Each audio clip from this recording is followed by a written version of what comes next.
De anfitrión. Ok. Muy bien. Buenos días. Buenos días, maestro.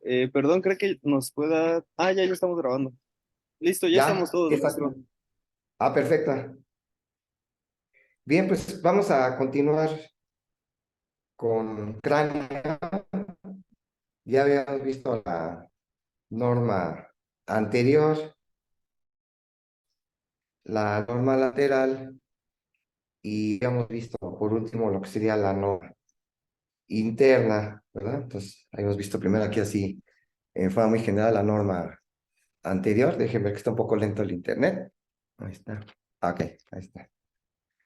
Muy bien. Entonces, habíamos visto la norma anterior, ¿verdad? Y junto con lo que era la órbita, ¿verdad? Con su techo, lo que es la pared lateral, la pared inferior y la pared medial, ¿verdad?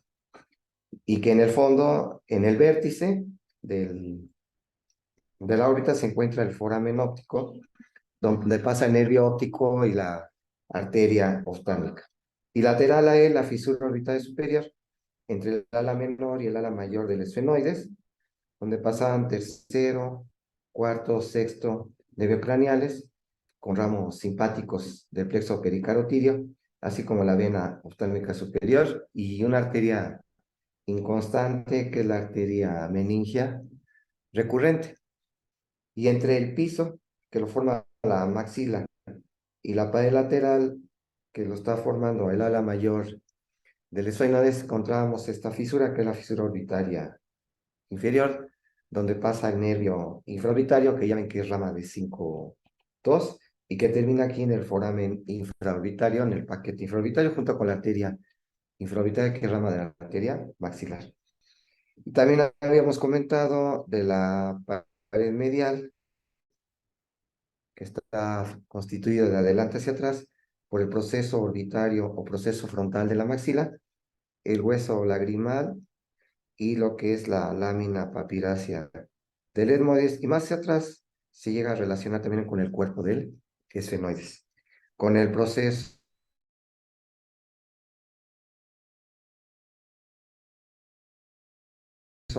orbitario del hueso local, que se articula aquí con el etmoides. Estaban los canales etmoidales anterior y posterior, donde pasan las arterias y nerviecitos etmoidales anteriores y posteriores.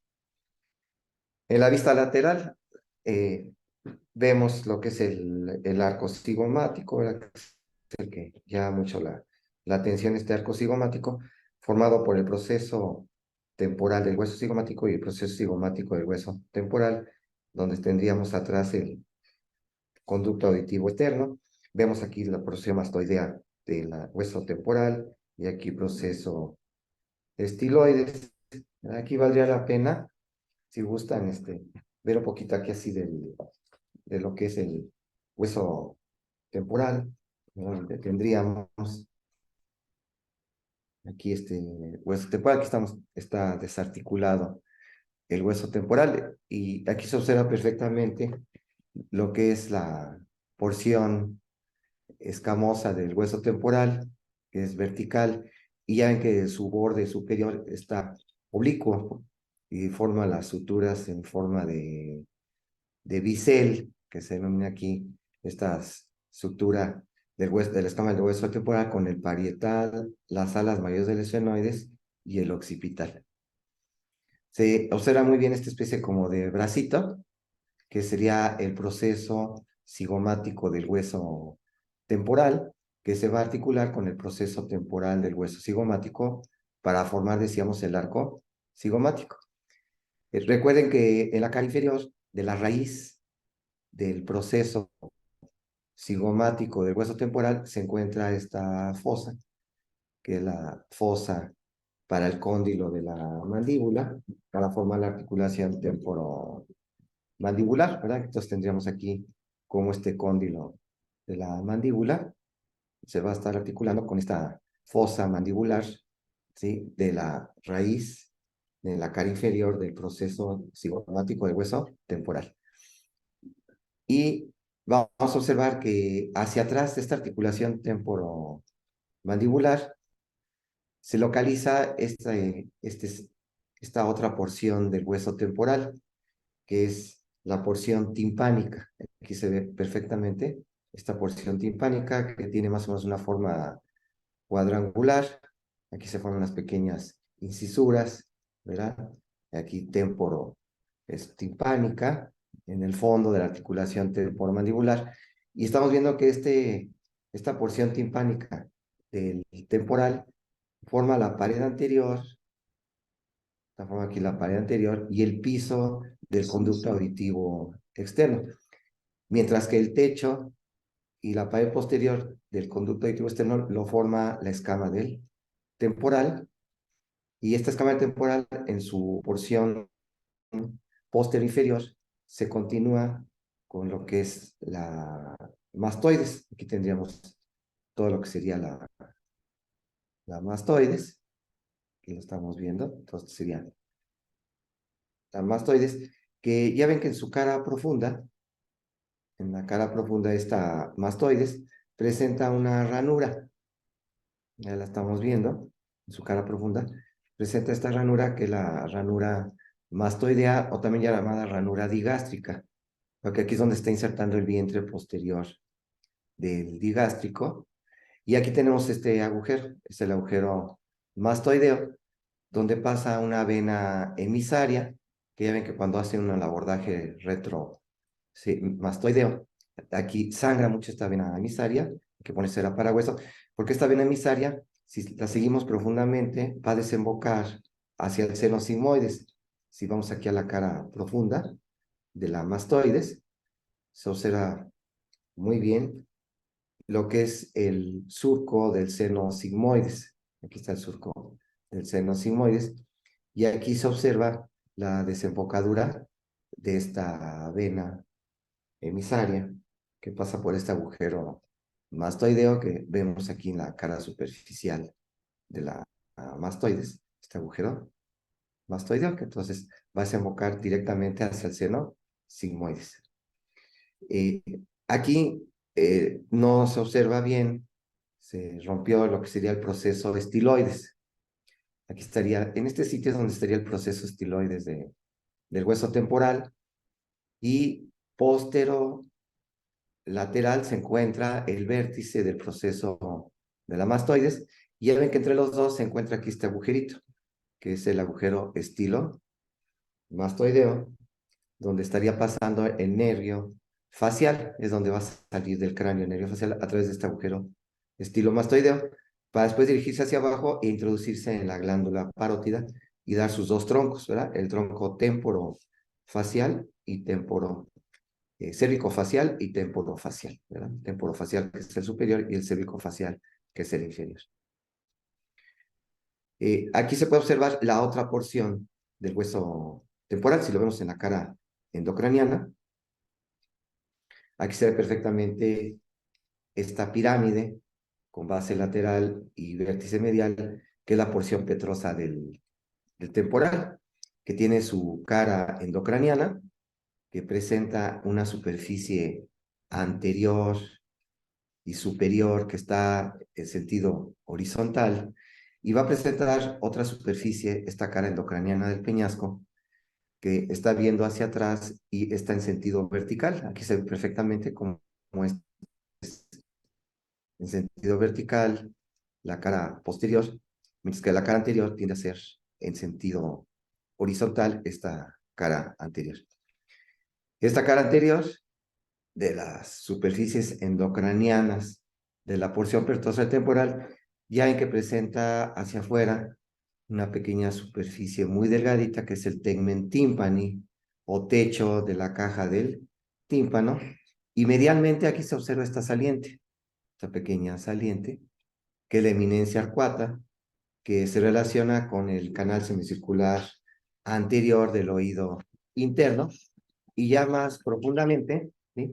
Tendríamos lo que sería el vértice de la porción petosa temporal. Aquí en este sitio se ve una pequeña depresión, que sería la fosita del ganglio trigeminal o la fosita de Gasser, que estamos viendo que hacia abajo se relaciona con este foramen, que es el foramen lacerum, que comunica, ahí en el fondo, comunica con el conducto carotidio, ¿verdad? Y este conducto carotidio presenta entonces un orificio interno, endocranial, y en la cara inferior del peñasco va a presentar el orificio externo del conducto carotidio.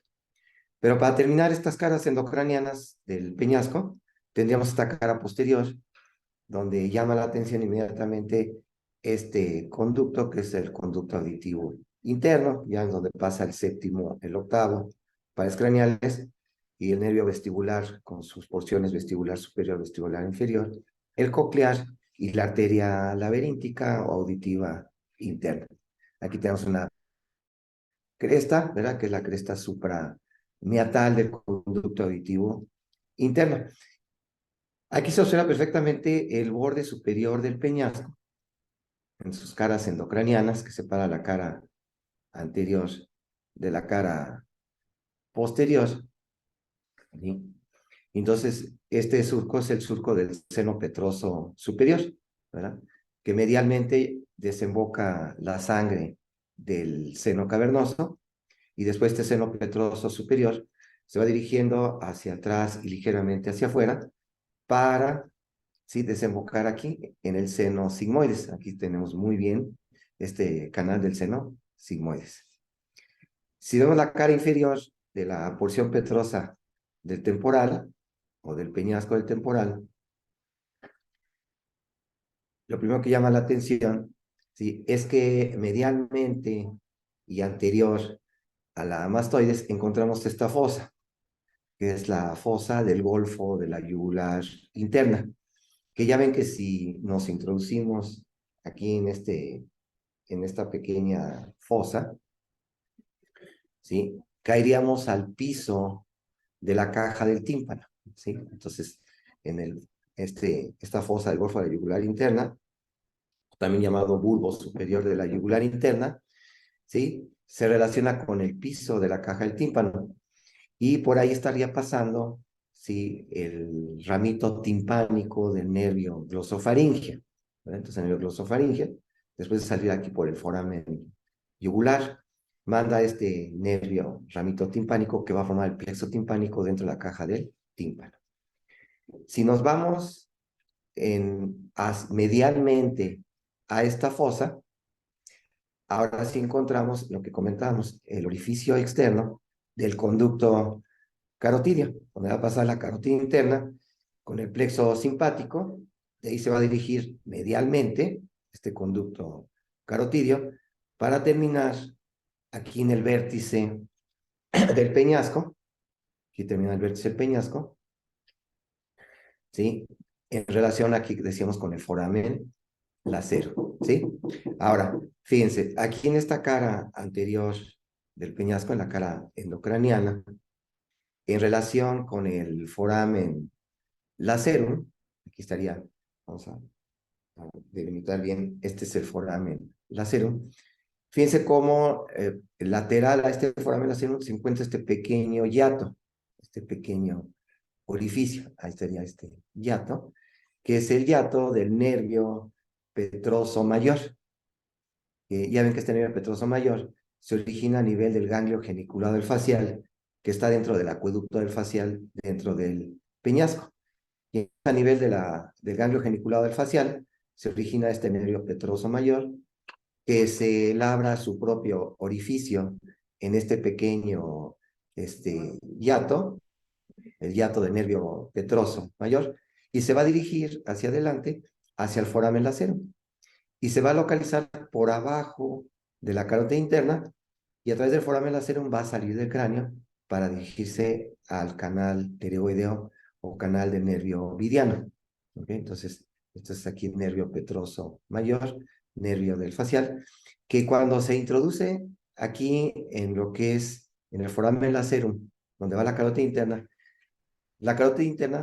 va acompañada de un plexo, que es el plexo pericarotidio, que es un plexo simpático. Y este plexo pericarotidio en este nivel da al nervio petroso profundo, que se va a unir al nervio petroso mayor, que viene del facial, y entre los dos van a formar el nervio vidiano, o lo que sería el nervio del canal pterigoideo, que va a terminar hacia adelante este canal hacia la fosa pterigo-palatina. Entonces recuerden que el nervio petroso mayor, rama del facial, lleva las fibras preganglionares parasimpáticas que van a llegar al ganglio pterigo-palatino, de donde van a salir las fibras postganglionares parasimpáticas para dar la inervación parasimpática a la glándula lagrimal. De tal manera que si se lesiona este nervio petroso mayor, lo que va a provocar es el ojo seco por disminución de la inervación parasimpática de la glándula lagrimal. Entonces, son algunas de las características que encontramos aquí en lo que sería así, en forma muy genérica de lo que es el hueso temporal. Si continuamos ahora viendo la norma inferior del cráneo, pues podríamos ya empezar a describir, ¿sí?, esta vista inferior. Entonces tendríamos que irnos hacia la cara inferior de la norma inferior. Aquí estaría la norma superior. Ahora vamos a ver la norma inferior. Entonces la norma inferior, ya que lo que llama la atención es primero es la arcada dentaria superior, ¿verdad? Formado por el borde alveolar de las maxilas. Y aquí tendríamos lo que sería el paladar óseo, el paladar duro, ¿verdad? Que ya está formado por la porción horizontal del hueso palatino hacia atrás y hacia adelante por el proceso palatino de las maxilas.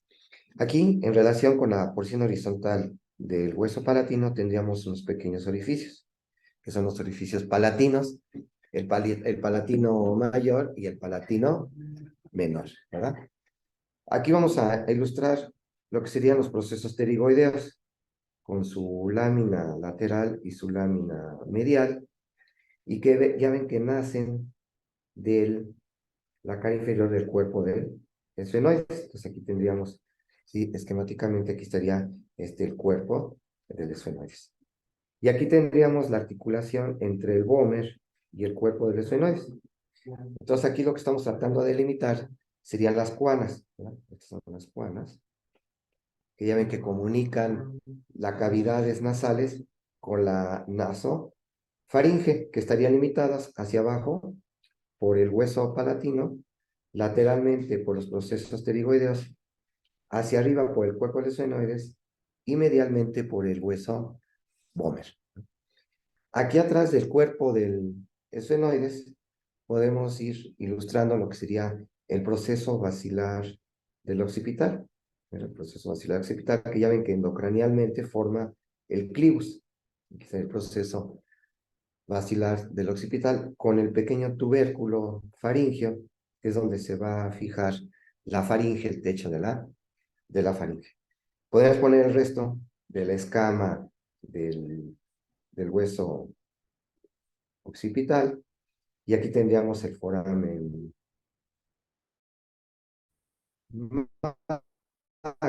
magno, ¿verdad? Y aquí a los lados del foramen magno, pues, porciones occipital, que ya ven que se articulan con las masas laterales del atlas. Tendríamos aquí la cresta occipital externa y la protuberancia occipital externa, o lo que sería el ilion, ¿verdad? Con la línea nucal superior, donde se inserta el músculo trapecio, y aquí las líneas nucales inferiores, donde se insertan ahí parte de los músculos profundos de la nuca. Si vamos a poner aquí el resto, tendríamos aquí lo que sería la cara inferior del peñasco que estábamos describiendo hace rato, ¿sí?, que es una cara exocraneal. Aquí estaría el peñasco. Y lateralmente al peñasco pondríamos aquí la mastoides. Aquí estarían las mastoides. Entonces tendríamos aquí lo que sería la cara inferior del peñasco junto con las mastoides.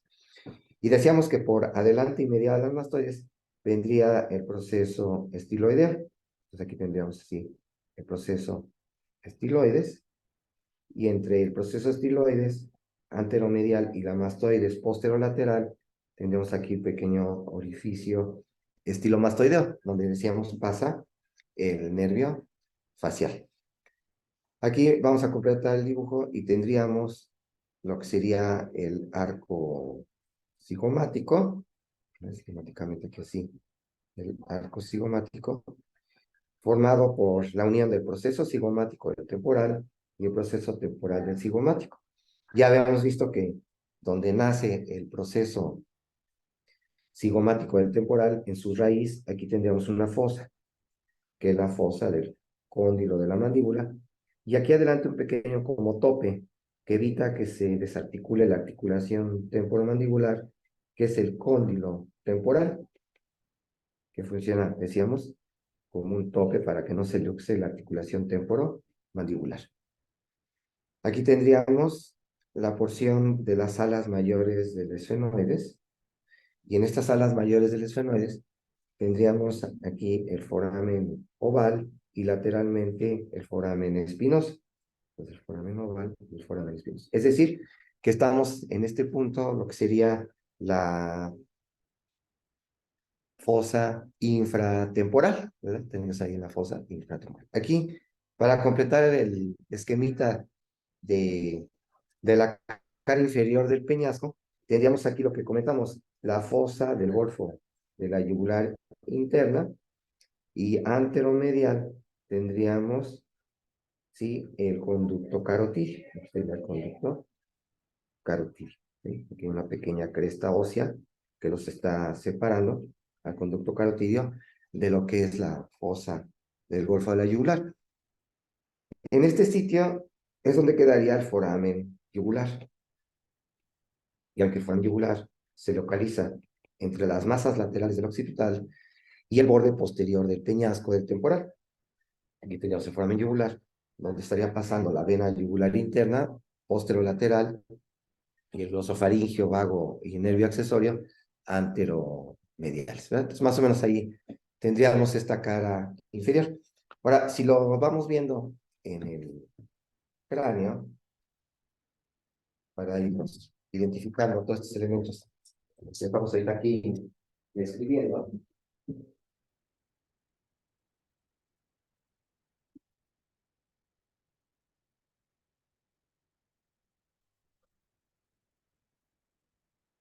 entonces aquí tendríamos, en el primer término, aquí en la porción más anterior habíamos descrito, estaría el borde alveolar, ¿sí?, de las maxilas, ¿verdad? Aquí se encontraría la premaxila, con el pequeño orificio de la premaxila, que da origen a lo que sería el paladar hendido cuando no haya fusión aquí, en este pequeño orificio que le llaman orificio incisival, ¿verdad? Canal incisival. Aquí más o menos se puede observar las dos porciones que forman el paladar óseo o paladar duro, ¿verdad? Hacia adelante, los procesos palatinos de las maxilas, que se fusionan aquí en la media, y hacia atrás la porción horizontal del hueso palatino. Y en esta porción horizontal del hueso palatino se presentan estos orificios. Aquí se observa muy bien el orificio palatino mayor, ¿sí? Y aquí atrásito apenas se observa parte del orificio palatino menor, ya que estos orificios palatinos pasan a los nervios palatinos mayores y menores, que son ramas de la rama maxilar del trigémino, y las arterias palatinas mayores y menores, que son ramas de la arteria maxilar.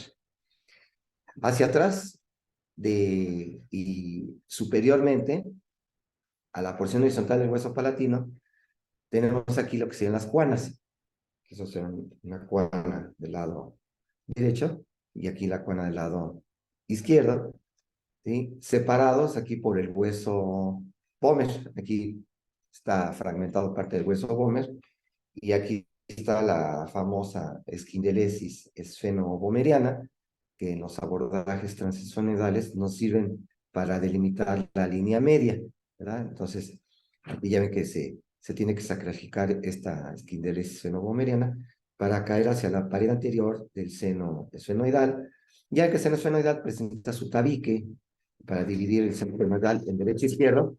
Verían que este tabique normalmente no está en la línea media y a veces está bifurcado. Entonces, propiamente lo que nos marca la línea media sería esta espinderesis esfenopomeriana. Entonces sería aquí las cuanas que están comunicando las cavernas nasales con la nasofaringe. A los lados de las cuanas, vemos que las delimitan estas alas, ¿sí? Que son los procesos pterigoides, ¿sí? De uno y otro lado, y tenemos los pterigoides, que ya ven que estos procesos pterigoides están formados por una lámina lateral y una lámina medial, que se unen hacia adelante y limitan esta pequeña fosa, que está abierta hacia atrás, que es la fosa pterigoidea, ¿verdad? Donde se inserta el músculo pterigoideo medial y parte del elevador del velo del paladar, y, y la foide, ¿sí? En el extremo superior de la fosa pterigoidea. El cuerpo del esfenoides, ya, este sería el cuerpo del esfenoides, con la articulación esfenopomeriana, y hacia atrás ya tendríamos el proceso basilar del occipital, ¿verdad? Que ya sabemos que endocranialmente se va a relacionar con el clivus, ¿verdad? Donde se van a formar ahí tumores intracraneales como serían los cordón, que es el tubérculo faríngeo, proceso basilar del occipital. A los lados se encontrarían las suturas petroclivales, que se describen normalmente endocranial, pero aquí la estamos viendo exocranial. Estas fisuras petroclivales, quiere decir que todo esto que estamos viendo aquí es la porción inferior de la superficie inferior de los temporal, que es lo que estamos viendo aquí. Y entonces,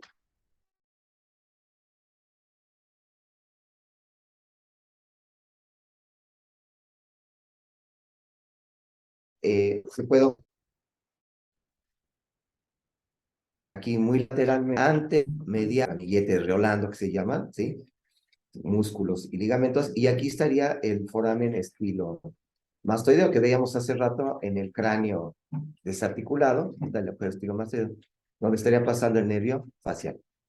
Y fíjense aquí, exactamente medial a este orificio estilo mastoideo, se localiza esta fosa, que es la fosa del golfo de la yugular interna, y vemos perfectamente que esta fosa hacia atrás se continúa allí con el foramen yugular. Ahí estaríamos, aquí exactamente, ahí estaría el foramen yugular, ahí en el fondo, posterior y medial al fosa del golfo de la yugular interna. Quiere decir que la yugular interna,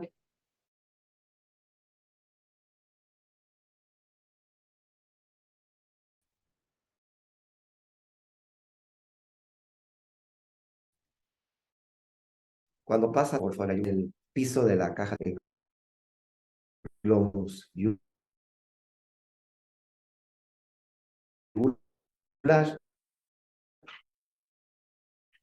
lo cubo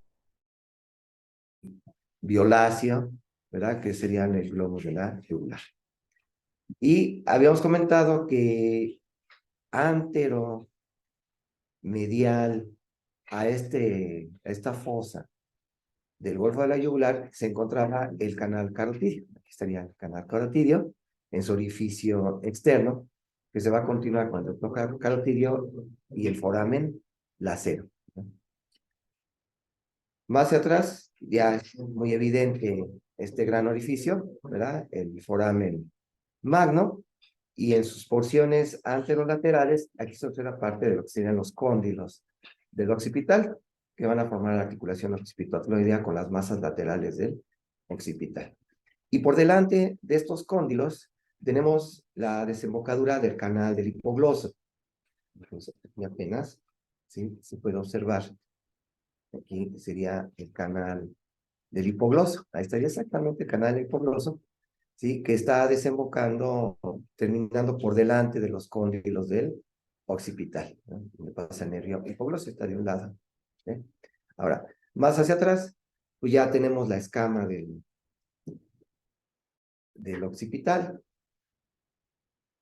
donde se observa lo que es la cresta occipital externa, donde se inserta el ligamento nucal, junto con lo que sería el ilion, donde también se inserta el músculo trapecio, ¿verdad? Y el ligamento nucal. Y aquí estarían las líneas nucales superiores, una línea nucal superior. Y aquí vendría hacia abajo, paralelas, las líneas nucales inferiores, donde ya ven que profundamente se van a insertar los músculos profundos de la nuca, los rectos y los oblicuos. ¿Ah? Bien. Si analizamos ahora las denominadas fosas extracraneales, de estas fosas extracraneales tendríamos una grande que es la fosa temporal, ¿no? Entonces, esta fosa temporal se va a encontrar delimitada, ¿verdad? Aquí lateralmente por el arco cigomático. Entonces, este arco cigomático está limitando lateralmente a esta fosa temporal. Hacia arriba lo está limitando esta línea, que es la línea temporal superior, que viene aquí desde el proceso cigomático del frontal y de ahí hace una curvatura hacia arriba para terminar aquí atrás en la cresta supramastoidea.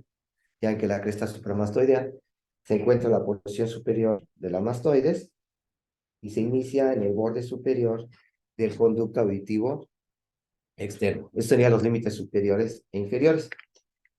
Lateralmente lo limita el mismo arco cigomático y también lo va a limitar la aponeurosis del músculo temporal. Ya ven que la aponeurosis del músculo temporal se va a insertar hacia arriba en la línea temporal superior y hacia abajo se va a insertar en el borde superior del arco cigomático. Es la inserción de la aponeurosis del músculo temporal que limita lateralmente a esta fosa temporal.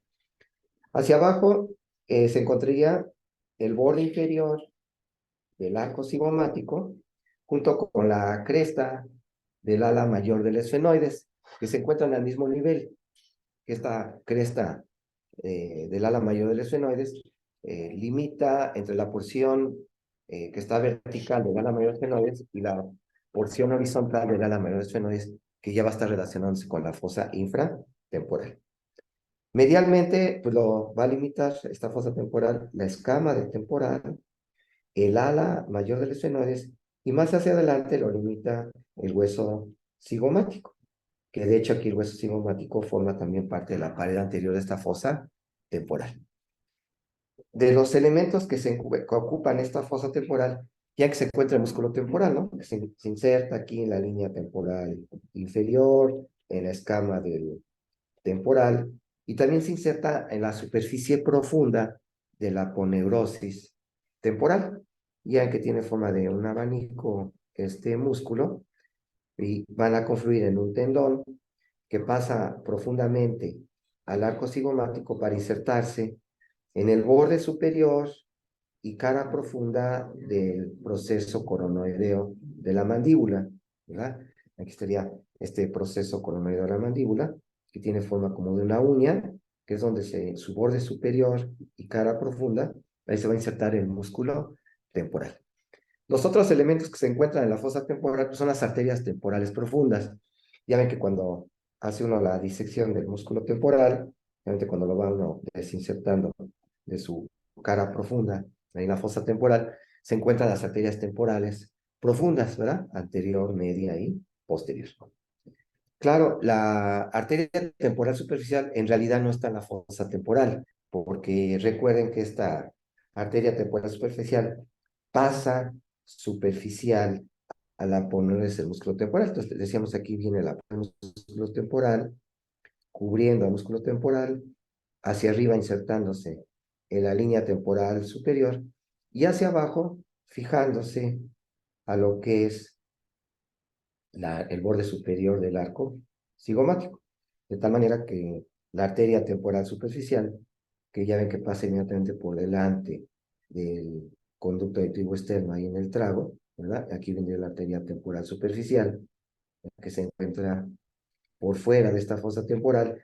Y ya ven que esta arteria temporal superficial, que es rama terminal de la carótida externa, que esta carótida externa, ya ven que se introduce aquí en la glándula parótida, y va ascendiendo por atrás de la rama de la mandíbula y exactamente por atrás del cuello del cóndilo de la mandíbula.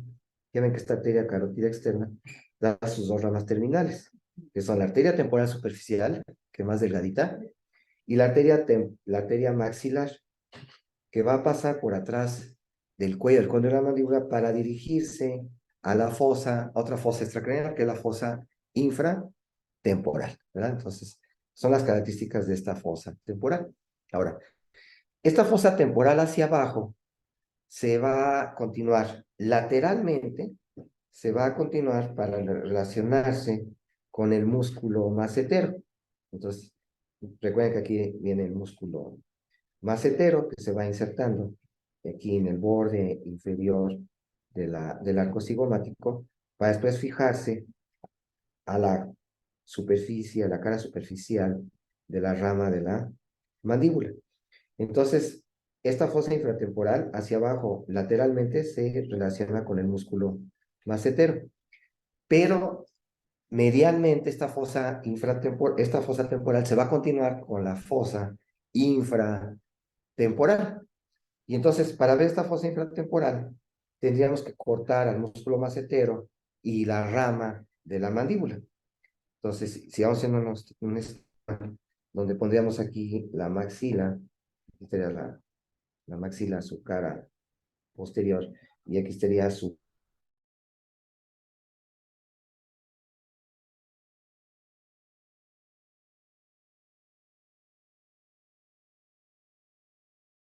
borda órbita.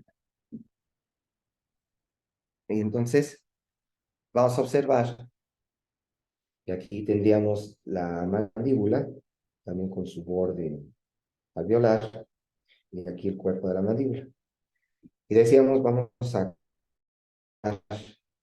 lo que sería la rama de la mandíbula para ver la profundidad donde estaría esta fosa infratemporal. Profundamente a esta fosa infratemporal tendríamos la superficie, la cara superficial de los procesos pterigoides. Tendríamos los procesos pterigoides profundamente. Y entonces ahí está lo que sería parte de la fosa infratemporal. Si hacemos un esquema de esta vista posterior, cortando la unión entre el cuerpo del esfenoides y el proceso basilar del occipital, tendríamos aquí el dorso de la silla turca con las clinoides posteriores, y aquí tendríamos el sitio de la unión petroclival, perdón, petroesfeno occipital. Y entonces cortamos aquí, y aquí están a los lados las alas mayores del esfenoides con su porción horizontal y su porción vertical. Sería la mayor del esfenoides, su porción horizontal y su porción vertical. Ya que su porción vertical es la que se va a relacionar con el terion. Por abajo del cuerpo del esfenoides tendríamos los procesos pterigoides con su lámina lateral y su lámina medial, y uniéndose hacia adelante para limitar, decíamos, la fosa pterigoidea. Aquí tendríamos la esquinderesis esfenobomeriana, el bómer, el borde libre del paladar duro, donde se fijaría el paladar blando, que sería la porción horizontal del hueso palatino. Aquí esquemáticamente pondríamos la rama de la mandíbula con el cóndilo, el proceso coronoideo. Tendríamos aquí la cara de la rama de la mandíbula, y aquí sería el cuerpo de la mandíbula. Ya ven que profundamente aquí, a la rama de la mandíbula, tendríamos la língula, que se relaciona con el conducto mandibular. Estaría el inicio del conducto mandibular. Entonces, todo esto sería la fosa infratemporal, que lateralmente lo limita la rama de la mandíbula, media hacia adelante, pues va a delimitar, ¿sí?, lo que sería la cara posterior de la maxila, y profundamente lo está limitando el proceso pterigoides en su lámina lateral. Y hacia arriba lo está delimitando el ala mayor de esfenoides, que se articula con la escama del temporal, ¿verdad? Aquí tenemos el borde alveolar de la mandíbula. Entonces serían los límites de esta pequeña fosa infratemporal, ¿verdad? En el fondo de esta fosa infratemporal hay una pequeña fisura, una hendidura, como un ojal, que es la fisura pterigomaxilar, porque está limitada entre la maxila y los procesos pterigoides. Entonces aquí estaría esta pequeña fisura, que es la fisura pterigomaxilar. La importancia de esta fisura pterigomaxilar nos va a comunicar con un pequeño compartimiento, que es la fosa pterigopalatina, antes llamada fosa esfenopalatina. Entonces serían algunas de las estructuras importantes. Entonces, si lo vamos viendo en el cráneo, vamos a tener eh, esta fosa infratemporal, la tendríamos aquí, en donde para poder entrar a ella tendríamos que quitar la rama de la mandíbula, ¿verdad? Entonces, aquí tenemos como la rama de la mandíbula, superficialmente, es donde se localiza el músculo macetero, ¿verdad? Y el músculo macetero hacia arriba se estaría insertando en el arco cigomático y hacia abajo en la superficie de la mandíbula. ¿Verdad? Aquí tenemos el proceso coronoideo, la escotatura, y aquí tendríamos el cóndilo de la mandíbula. Entonces, aquí en este punto es donde yo ya estaría dentro de la fosa infratemporal, que decíamos, esta fosa temporal, ¿sí? Lateralmente se continúa con el macetero y medialmente se va a continuar con la fosa infratemporal. Y entonces, si quitamos la rama de la mandíbula, podemos ver ahí en su profundidad lo que sería la fosa infratemporal, ¿verdad? Entonces, y esta fosa infratemporal limitada hacia adelante por la superficie posterior del cuerpo de la maxila, ¿sí? Y hacia arriba lo estarían formando el ala mayor del esfenoides, aquí está la mayor del esfenoides, donde se puede observar en esta ala mayor del esfenoides el foramen oval y lateral a él el foramen espinoso, ¿verdad? Foramen oval donde pasa la rama mandibular del trigémino y lateralmente el foramen espinoso donde pasa la arteria meningia media, rama de la arteria maxilar. Y más hacia atrás todo esto corresponde a la escama del temporal. Entonces son los elementos que forman el techo de la fosa infratemporal, medialmente y anterior, el ala mayor de esfenoides, y posterolateral, la escama del temporal. Están formando aquí lo que sería el techo de la fosa infratemporal. Y decíamos que profundamente se encuentra aquí el proceso pterigoides, en que estamos encontrando el ala lateral del proceso pterigoides en superficie, en su área superficial. Y aquí en el fondo tenemos esta fisura, que es la fisura pterigomaxilar, ¿sí? Y que me va a comunicar aquí, estaríamos introduciéndonos a la fosa pterigopalatina, ¿verdad? Y entonces estamos viendo que esta fosa pterigopalatina hacia adelante lo sigue delimitando la maxila, hacia atrás lo va a limitar los procesos pterigoides, hacia arriba estaría la unión del ala mayor del esfenoides con el cuerpo del esfenoides, y medialmente esta fosa pterigo-palatina lo forma la porción vertical del hueso palatino. Entonces, ahí nos podríamos aquí estar introduciéndonos lo que sería a la fosa pterigo-palatina, ¿verdad? Estaría más o menos introduciéndonos a la fosa pterigo-palatina. Lo estamos observando. Dice que esta fosa pterigo-palatina tiene la forma de una gota invertida, ¿verdad? Entonces, aquí estaría el vértice de la gota hacia abajo. Hacia abajo, aquí el vértice de la gota, y hacia arriba el ancho de la gotita, ¿verdad? Entonces, esa es la forma que tiene la fosa pterigo-palatina. Se me forma de una, de una gota, ¿verdad? Ya que si vamos viendo los elementos que se encuentran primero aquí en la fosa pterigo-palatina, tendríamos primero sería la fosa infratemporal, y ya después veníamos de la fosa pterigo-palatina. Se van a encontrar, ¿verdad? Aquí tendríamos unos músculos, que son los músculos pterigoideos, ¿verdad? Son los músculos pterigoideos, que estarían aquí, ya en que el pterigoideo medial se está insertando aquí en la fosa pterigoidea, y de ahí se dirige hacia afuera, hacia atrás y ligeramente hacia abajo para insertarse en la cara profunda del gonio de la mandíbula, el ángulo de la mandíbula. Este es el pterigoideo medial. Y el pterigoideo lateral, ya que se le describe una cabeza superior y una cabeza inferior. La cabeza superior se inserta aquí en el ala mayor del esfenoides.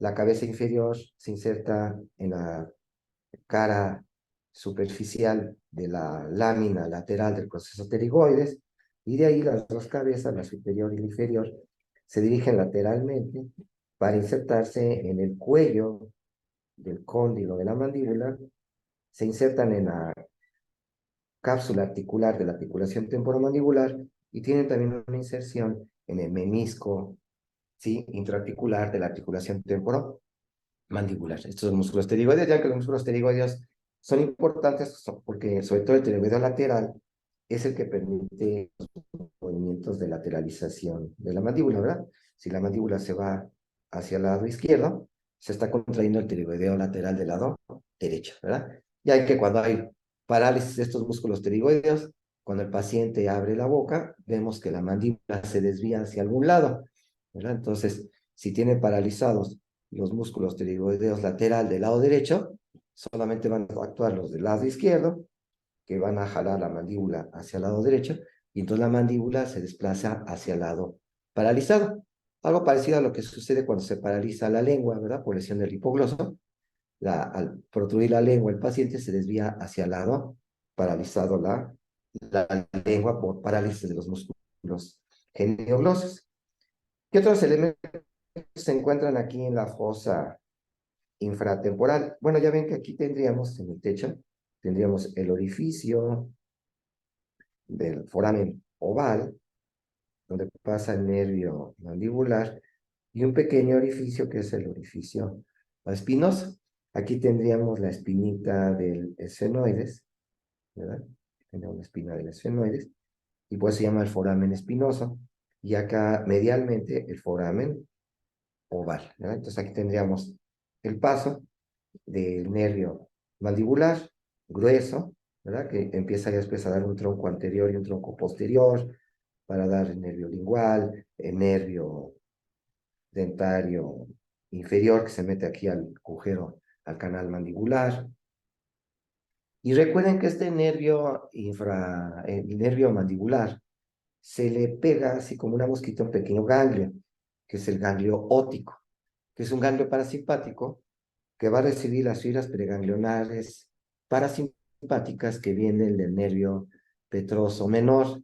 Ya ven que es rama del glosofaringio, que decíamos el glosofaringio, cuando sale por el foramen yugular, da un ramo timpánico que se mete allí a la caja del tímpano a través de la fosa del golfo de la yugular interna, y después del plexo timpánico se origina el nervio petroso menor, que se labra un conductito que está también en la cara anterior del peñasco, ¿verdad? Y en la cara endocraniana, lateral al canalito donde va el nervio petroso mayor. Pero la característica es que este nervio petroso menor se dirige al foramen oval y va a hacer conexión con este ganglio, que es el ganglio óptico, de donde van a salir las fibras postganglionares parasimpáticas para la inervación parasimpática a la glándula parótida. Bueno, son los elementos que podemos encontrar, junto con la arteria maxilar. Entonces, aquí vendría, decíamos, la arteria carótida externa, y atrás del cuello del cóndilo de la mandíbula, dando la arteria temporal superficial, que se va superficial a la poneurosis del músculo temporal por delante del trago, y aquí tendríamos la arteria maxilar, que se llama la maxilar interna, que va a estar ahí en relación con las cabezas del pterigoideo lateral, ¿no? Que está en la arteria maxilar, que da un promedio de 14 ramas para irrigar dientes, ¿verdad? Y da una rama importante, que es la arteria meningia media, que se dirige aquí hacia el agujero espinoso, y después se va por la cara endocraniana, aquí en relación con las alas mayores de él.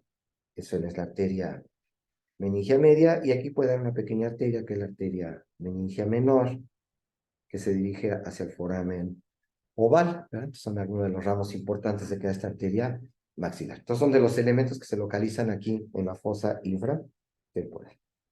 Bien, pues ya propiamente ya es la hora. Vamos a dejarlo allí. No sé si existe alguna duda o comentario. No, maestro, creo que quedó bastante claro hacer la comparación de las imágenes con la parte del hueso, como que sí nos da una mayor explicación, sobre todo para entenderlo en tercera dimensión, para ubicarnos más, como que se aterrizó bastante bien así la clase, maestro. Muchísimas gracias. Vale, porque fíjense que ahorita se me complicó los viernes. No sé cómo estén sus horarios, que sí les conozco, para que hablen con Carlos. Si podríamos cambiar el día de las clases de neuroanatomía para el miércoles a la misma hora, a las 7. Pero ahora sí que es una pregunta si sería factible, porque ahorita se me va a complicar los viernes, pero yo podría los miércoles, pero también no sé cómo estén sus clases, sus horarios. Los lunes cree poder, maestro. Los miércoles tenemos clase con Los la doctora lunes. Elizabeth Pérez.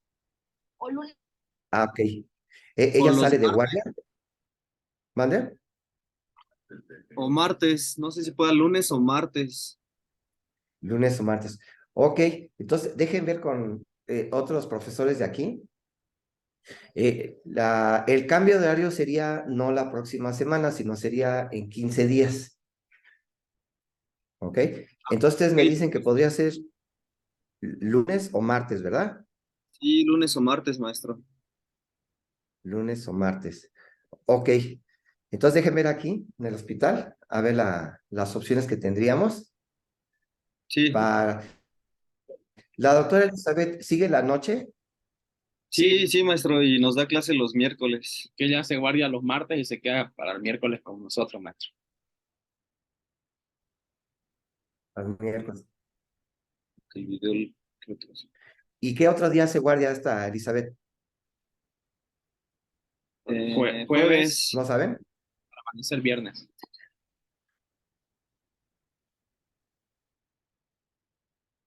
El jueves. ¿Y sale el viernes?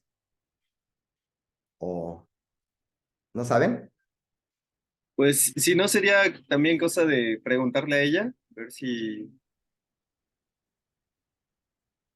Viernes, si no tiene algún otro compromiso el viernes temprano, si podría hacer ese enroque.